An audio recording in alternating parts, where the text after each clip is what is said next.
예, 안녕하십니까. 2020년 독도 영유권 수호 정책 토론회에 김원희 박사님의 그 독도 홍보와 공공외교라는 그 발표에 대해서 지정 토론을 맡게 된 전북대학교 정치외교학과의 박성룡입니다. 우선 이런 자리를 마련해 주시고 여기에 좀 참여할 수 있게 해 주셔서 그 대해서 그 대한민국 해양연맹에 대해서 감사의 말씀을 전합니다. 어, 기본적으로 그 원래 코로나가 없었으면 지금 그 원래대로 한다라면 프레스 센터에서 여러분들과 함께 이제 의견을 공유하면서 해안을 모을 수 있는 좋은 뜻깊은 자리가 될 수 있었는데 그 점은 아쉽지만 그래도 이러한 자리가 조금 지속적으로 조금 되고 이러한 그 기회들이 지속적으로 좀 될 수 있고 그리고 또 이제 해양연맹에서 이런 부분에 대해서 또 이제 신경을 굉장히 좀 쓰고 있다라는 점에서 굉장히 좀 감사의 말씀을 드리고 또 한편으로는 앞으로도 더 좋은 기회들이 있을 거라고 생각을 하고 있습니다. 제가 오늘 토론을 맡게 된 부분은 이제 그 김원희 박사님의 독도 홍보와 공공 외교에 관한 부분에 대해서 이제 토론을 맡게 됐습니다.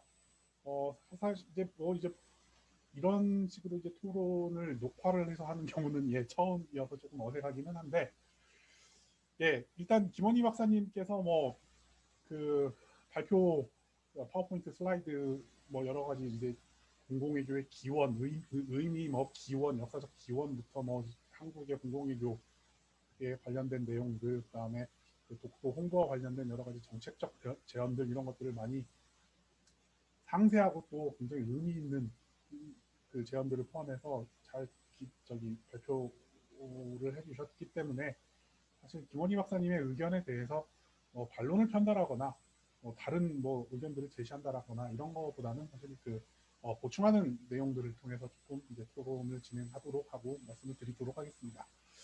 일단 공공 외교와 관련해서는 뭐 외교라는 것은 뭐 잘 아시겠지만 특히 이제 이 공공이라는 의미에 대해서 좀 다시 한번 좀 의미를 살펴볼 필요가 있습니다. 그래서 이제 공공이라는 것은 이제 일반적으로 공공외교에서 본다라면 이제 대상을 지칭하는 그 외교의 대상을 지칭하는 것으로 인식이 되고 있습니다. 그래서 공공외교 수행국가와 대상국가 사이에 매개적 역할을 할 것으로 기대되는 어떤 외국의 공공, 그러니까 대중 혹은 공중 이거를 이제 공공이라고 표현을 하면서 이제 공공외교라는 표현을 사용을 하고 있습니다.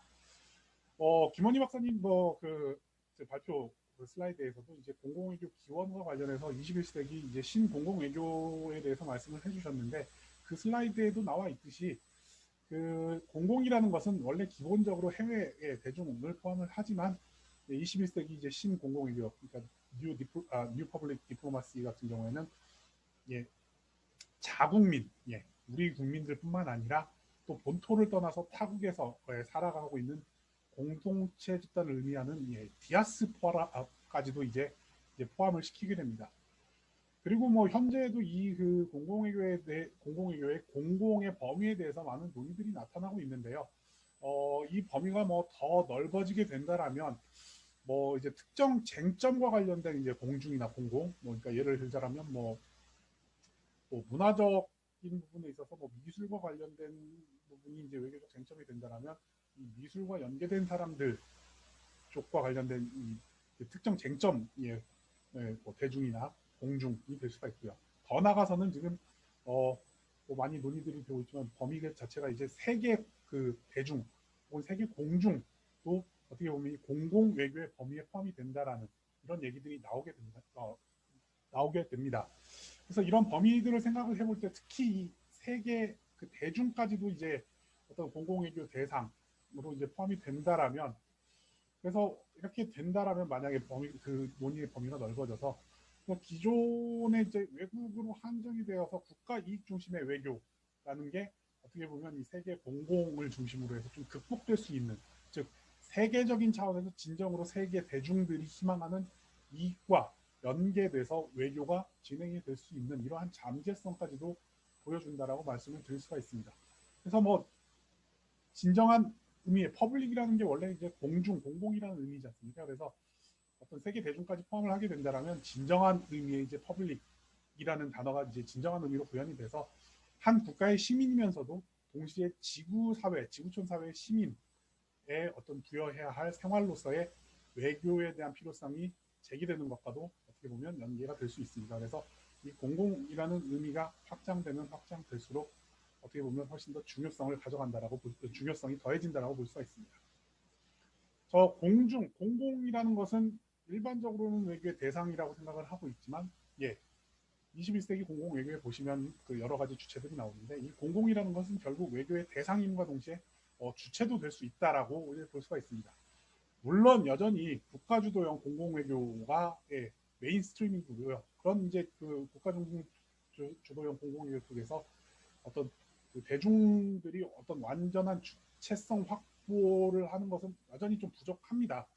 그렇지만 뭐 정부 주체와 민간 주체 간의 어떤 파트너십을 구성을 함으로써 이를 통해서 어떤 대중들의 실질적 위상이 어떤 주체성을 확보함으로써 그 위상이 제고되고 있는 어떤 추세가 점점 많아지고 있기 때문에 어떻게 본다라면 공공외교 정책 결정 과정에서 그 부분적 참여를 넘어서서 이제 어떤 공급자로서의 주체성이 어떻게 보면 점진적으로 더 확보되고 있는 대중들의 어떤 공급자로서 정책 과정에서의 공급자로서의 주체성이 점차적으로 이제 확보되고 있는 추세라고 뭐 볼 수가 있습니다. 뭐 공공외교의 중요성에 대해서는 뭐 많은 얘기들이 있습니다. 근데 특히 이제 한국과 같은 중견국 입장에서는 굉장히 좀 중요성을 갖는다라고 볼 수가 있습니다. 기본적으로 한국 같은 경우에는 뭐 한반도뿐만 아니라 동아시아, 글로벌 차원에서의 어떤 그 복합적인 국제 역학 관계에 대응을 해야 하는 상황입니다. 그러다 보니까 어떤 이 한국과 같은 중견국에 있어서 국제사회에서 영향력을 확보하는 게 이제 중요한 수단이라고 볼 수 있는데, 이런 이 영향력을 확보하고 영향력을 확장할 수 있는 어떤 수단 중에 하나가 어떻게 보면 공공외교라고 볼 수가 있겠습니다. 기본적으로 한국 같은 이제 중견국들은 강대국들에 비해서는 상당히 좀 하드파워 측면에서 열세 혹은 이제 상대적으로 힘이 약하다라고 볼 수가 있습니다. 근데 이러한 중견국들이 어떤 네트워크 구성이라든지 매력, 국가적 뭐 문화가 될 수도 있고요. 뭐 여러 가지 것들이 존재를 하는데 그 뭐 네트워크 구성이라든지 어떤 이 매력 제고를 통해서 영향력을 확장할 수가 있습니다. 그리고 이러한 영향력 확장에는 뭐 물론 하드파워, 그러니까 뭐 당연히 하드파워 혼자 혹은 소프트파워 혼자만으로 되는 건 아니고요. 사실 하드파워와 소프트파워가 결합이 돼서 이러한 어떤 영향력을 확장을 하는데, 그 중에서도 그래도 특히 중요한 게 어떤 소프트파워의 활용을 통해서 중견국이 어떤 자신의 영향력을 확장을 시켜나갈 수 있는데, 이러한 과정에서 굉장히 중요한 매체가 이제 공공외교라고 볼 수가 있습니다. 그리고 이제 공공외교는 갈수록 굉장히 다양한 분야에서 논의가 되고 그 영역이 확장이 되고 있습니다. 그래서 어떻게 보면 그 하드 파워가 지배적인 역할을 한다라고 인식이 되는 전통 안보, 즉 뭐 군사 안보 측면에서도 공공 외교가 논의가 되고 있고요. 또 실제로 활용도 되고 있습니다. 그래서 뭐 안보 주체의 다양화라든지 그다음에 소프트 파워와 하드 파워를 결합해서 그 어떤 안보 수단을 복합화한다라든지 그다음에 어떤 특정 사안에 있어서 그 세계 여론의 중요성이 증가한다라든지 이런 측면들이 존재를 하기 때문에 어떤 안보, 전통 안보, 군사 안보 분야에서도 공공외교의 어떤 활용이 좀 증가하는 추세라고 볼 수가 있습니다. 그리고 역으로 공공외교에서도 사실 이제 군사적 수단을 활용을 해서 공공외교를 진행하는 방법, 진행하기도 하는 사례들도 존재를 합니다. 그래서 뭐 예를 들자면 동맹이라든지 파트너십 강화 이런 측면에서 여러 가지 공공외교 수단들을 활용을 함으로써 뭐 동맹이나 파트너십을 강화하는 경우들이 있는데, 이런 것들은 어떻게 보면 공공외교를 통해서 전통적인 안보를 증진하게 만드는 예라고 볼 수가 있고요. 그다음에 뭐 평화유지 활동이라든지 그다음에 뭐 그 군사력이 굉장히 그 어떤 그 군이라는 조직을 하나의 단일체로 생각을 한다라면 전형적인 하드 파워라고 볼 수가 있지만, 그 안에 이제 여러 가지 조직들을 생각을 해본다라면 소프트 파워의 역할을 할 수 있는 조직들도 존재를 하는데요. 대표적인 예가 이제 의장대라든지 군악대라고 볼 수가 있거든요.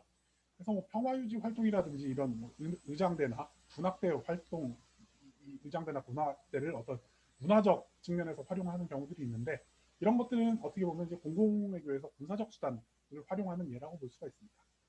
그리고 이 어떤 공공외교 개념이 가미돼서 새로운 어떤 안보 분야, 포괄안보라든지 뭐 이런 개념들이 등장을 하고 인간안보 이런 개념들이 등장을 하면서 굉장히 다양한 분야의 안보들이 논의가 되고 있는 상황인데요. 그래서 공공외교적인 그 특성이 가미된 안보 분야에 대해서도 상당히 좀 많은 논의들이 나타나고 있습니다. 뭐 대표적인 예 중에 하나가 공공외교와 관련해서 굉장히 유명한 학자 중에 하나인 니콜라스 커얼 같은 경우에는 이제 평판 안보라는 것을 제시를 하고 있습니다.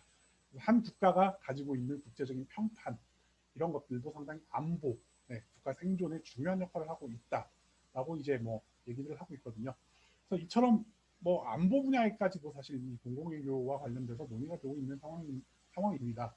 그래서 뭐 이렇게 본다라면 결국 그 한국이 어떤 그 중견국으로서의 역할을 하고 있고 지금 한국이 어떤 현재 처해 있는 상황이라든지 그다음에 어떤 지금 현재 확장되고 있는 어떤 이런 공공외교의 추세 이런 것을 볼 때 공공외교라는 것은 결국 미래 한국 생존을 위해서 굉장히 대외 정책의 한 분야로서 중요한 의미를 가진다고 볼 수가 있겠습니다.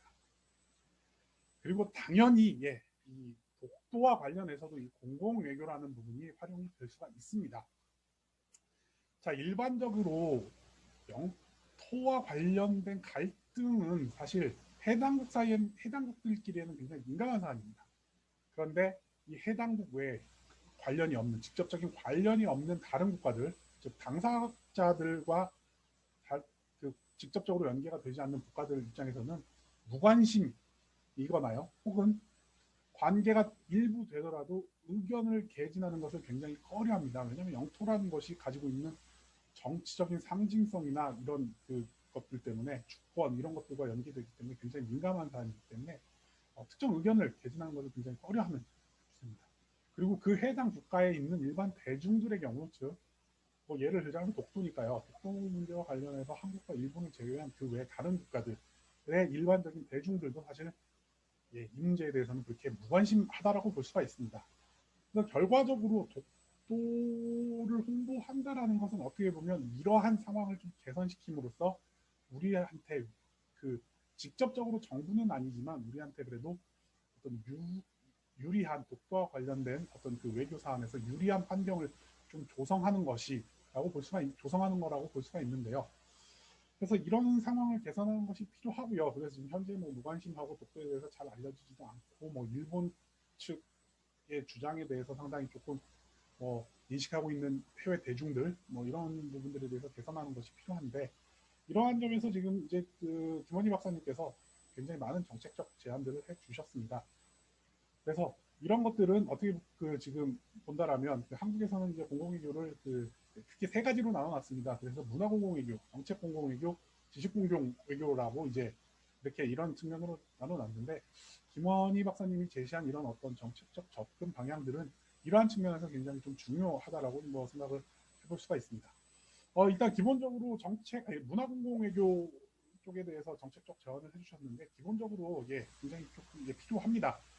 그 아까 말씀드렸다시피 해외 대중이나 세계 대중들은 사실 독도에 대해서 잘 모릅니다. 사실 뭐 이게 지금 어떠한 위치에 있고 어떤 식으로 갈등이 전개되고 있고 이거에 대해서 모르는데 일단 기본적으로 이 존재 자체를 인식을 시키는 것이 중요합니다.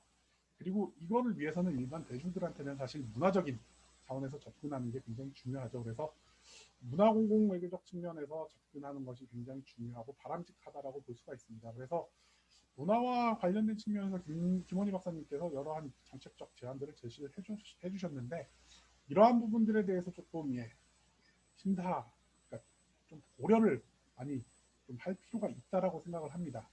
이제 다만 만약에 이제 정부 차원에서 이러한 부분, 이제 문화적으로 이제 독도에 대해서 접근을 할 때 조금 고민을 해야 할 부분들은 사실 이제 한국 공공 외교의 큰 문제점 중에 하나라고 뭐 여러 가지 문제점이 있지만 뭐 잘하는 부분도 있고 뭐 문제점도 있는데요. 문제점 중에 하나로 이제 그 지적되는 게 지나치게 이제 문화적 기제에 편중을 하는 모습을 보이고 있습니다. 즉 한류를 좀 많이 과용하는 측면이 존재를 한다라는 거죠. 그래서 문화적 기저라는 거는 굉장히 매력적인 아이템입니다. 그런데 문제는 결국 문화라는 것도 이미지 소비이기 때문에 일정 한계 효용점을 지나게 된다라면 결국은 예, 효과성이나 효용성이 사라진다라고 볼 수가 있거든요. 그래서 문화적 측면으로 이제 어떤 문화공공 외교 측면에서 독도에 접근을 해서 홍보를 하게 된다라면 그 너무나 그 한류를 과용하는 부분 이런 부분들은 조금 조심을 해야 할 필요가 있지 않나, 뭐 이런 생각을 좀 해볼 수가 있습니다. 이제 다음으로 이제 문화공공외교와 함께 이제 어떤 독도 홍보 문제를 좀 보다 이제 그 독도 문제에 대해서도 좀 더 이제 한 단계 높은 차원에서 접근하고, 그다음에 궁극적으로 어떤 독도 문제를 한국에게 우호적인, 예, 전 세계적으로 이제 외교 환경을 조성할 수 있는 방향, 이런 것들까지 이제 고려를 한다라면 특히 이제 정책 공공외교라든지 지식 공공외교가 굉장히 중요한, 의제라고 볼 수가 있습니다. 뭐 앞에도 말씀드렸지만 영토와 관련해서 타국 정부는 가급적 개입을 꺼리는 경향이 있습니다. 그리고 그래서 이제 해외 혹은 이제 세계 대중들이 독도에 대한 관심과 옹호를 가지고 있다고 하고, 이들이 정부에 대해서 일정 부분 영향력을, 그 해당 정부에 대해서 영향력을 행사를 한다라고 하지만, 이것만으로는 사실 그 정부 내에서는, 이 영토와 관련된 갈등은 굉장히 민감한 사안이기 때문에 움직이기는 어렵거든요. 어떤 환경이 조성되기는 어렵기 때문에 어떻게 보면 이제 보다 직접적인 차원에서 각국 정부의 영향력을 행사할 수 있는 보다 정교한 차원의 정책 공공외교가 좀 필요하다라고 얘기를 할 수가 있습니다. 정책 공공외교라는 것은 주요 외교 사안에 대해서 자국의 입장을 주요국 여론 주도층에 지속적이고 체계적으로 설명하고 이해시킴으로써 우리에게 유리한 국제적 환경을 조성하는 것을 정책 공공 외교라고 얘기를 하고 있습니다. 그래서 이 어떤 여론 주도층에 해당하는 것들은 어떻게 보면 뭐 학자, 연구, 뭐 전문가나 학자들, 그다음에 언론인, 그다음에 이제 또 각 그 소사이어티의 그 여론 오피니언 리더라고 불리는 여론 주도층들이 존재를 합니다. 그래서 이제 이런 사람들한테 영향을 미치게 되는 건데요. 실질적으로 일반적으로 우리가 얘기하고 있는 그 여론 주도층에 대해서 설명하고 이해시키는 차원, 이것만으로는 사실 조금 부족하다라고 볼 수가 있습니다. 그래서 어느 단계까지 가야 하냐면 지속적인 노출과 이 사람들로부터 옹호를 이끌어낼 수 있는 이런 게 굉장히 중요하다고 볼 수가 있습니다. 그래서 옹호를 이끌어내는 이런 것들이 굉장히 중요한데, 특히 뭐 김원임 박사님께서도 그 공공외교 기원과 관련해서 21세기 그 신공공외교에 대해서 설명을 했었는데, 이런 그냥 단순히 설명하고 이해시키는 차원이 아니라 이 차원을 넘어서 옹호까지 이들의 어떤 여론 주도층의 옹호까지 이끌어내는 거를 하기 위해서는 쌍방향적 관계 형성이라는 게 굉장히 중요하다고 볼 수가 있습니다. 그래서 이런 점에서 어떤 김원희 박사님이 제안하셨던 것처럼 학술 행사나 교류 프로그램들 이런 것들을 하는 것들을 좋습니다. 이런 것들 하는 게 좋은데, 단지 일회성이고 이벤트성인 것이 아니라 지속성과 체계성을 가지고 추진될 수 있도록 정책적 고려를 하는 게 굉장히 중요하다라고 말씀을 드릴 수가 있습니다. 자, 그리고 이제 정책 공공 외교가 넘어가게 되면 이제 지식 공공 외교도 좀 고민을 해봐야 합니다. 이 독도와 관련해서도 지식 공공 외교를 좀 고민을 해봐야 하는데, 기본적으로 이제 그 지식 공공 외교라는 것이 축적된 아이디어라든지 가치, 제도, 정책 등을 자산으로 활용하는 공공 외교의 한 형태라고 볼 수가 있습니다. 그래서 이제 독도와 관련해서 당연히 지식 공공 외교를 생각을 해볼 수가 있습니다. 자, 영토와 관련돼서 타국과 갈등이 나타나서 우리는 이제 그런 사례들을 가지고 있단 말이죠. 자, 전 세계에 영토 문제로 갈등을 빚는 지역들은 굉장히 많습니다. 특히 동아시아 지역에는 이런 부분들이 굉장히 많죠. 그래서 이러한 것들, 뭐 이러한 지역들이 많이 있는 만큼 독도와 관련해서 우리가 이제 축적했던 지식이나 노하우를 보다 조금 어떤 보편적인 차원으로 가다듬을 필요가 있습니다. 그리고 이러한 보편적으로 좀 가다듬은 그 노하우나 지식들을 일종의 지식 네트워크로 이거를 활용하는 것이 필요하다라는 겁니다. 그래서 이러한 지식 네트워크를 바탕으로 해서 국제사회에서 보다 좀 정통성 있고 바람직하다고 인정되는 규범이나 법칙, 가치 이런 것들을 그 영토와 관련된 갈등 문제에서 이런 것들을 이제 창출시키고 정착시킨다라면 독도 문제에서도 한국이 어느 정도 그 영향력을 발휘를 하면서 한국의 우호적인 환경이 조성될 수 있을 뿐만 아니라, 한국이 어떻게 보면 국제사회에서 영토와 관련된 문제에서는 네트워크의 구심점으로 작용할 수 있는 일종의 가능성을 만들어주는 거거든요. 이런 지식공공 외교를 선보인다라면, 그 지식공공 외교를 이제 그 활용을 한다라면, 그래서 이러한 점들을 본다라면 특히 특히 한 단계 높은 차원에서의 어떤 그 접근을 위한다라면 지식공공외교도 반드시 조금 고민을 좀 할 필요가 있다라고 생각을 할 수가 있습니다. 자, 그래서 뭐 지금까지 뭐 그 김원희 박사님이 발표하신 내용과 관련해서 보충적인 차원에서 그 토론을 진행을 했습니다. 예, 이상으로 토론을 마치도록 하겠습니다. 감사합니다.